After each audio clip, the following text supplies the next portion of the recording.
नाचायला सांगितलं आणि मग मी नाचत होतो ना तेव्हा हिच्या मैत्रिणीने येऊन माझ्या डोक्यावर ओढणी पण घातली आणि सगळ्या माझ्यावर हसायला लागल्या. मला सगळ्यांना ज्यूस पण द्यायला लावला आणि माझ्या पायात पाय पण घातला आणि मग ज्यूस आणला ना चुकून तर मलाच ओरडली आणि मामाला पण ओरडली.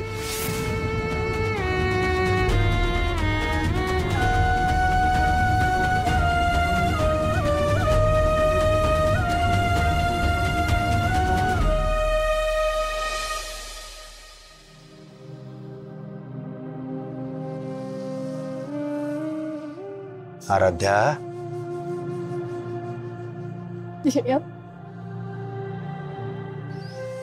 तू का त्रास करून घेते स्वतःला एवढा? हा काय प्रश्न झाला कशेस? तू आणि मी काय वेगळे होत का? तुला त्रास झाला म्हणजे मला त्रास होतो.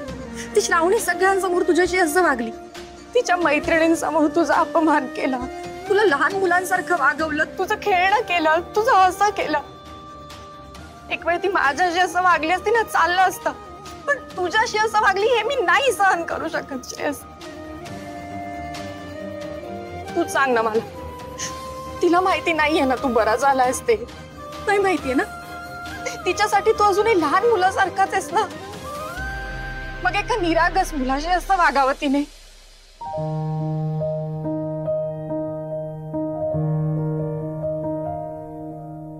काय झालं? तू असं का बघतोयस माझ्याकडे?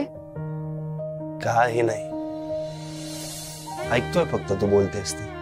म्हणजे आराध्या, तू जे काही बोलतेस ना, तुझ्या बोलण्यात तर प्रेम आहेच, पण तुझ्या या डोळ्यांमध्ये,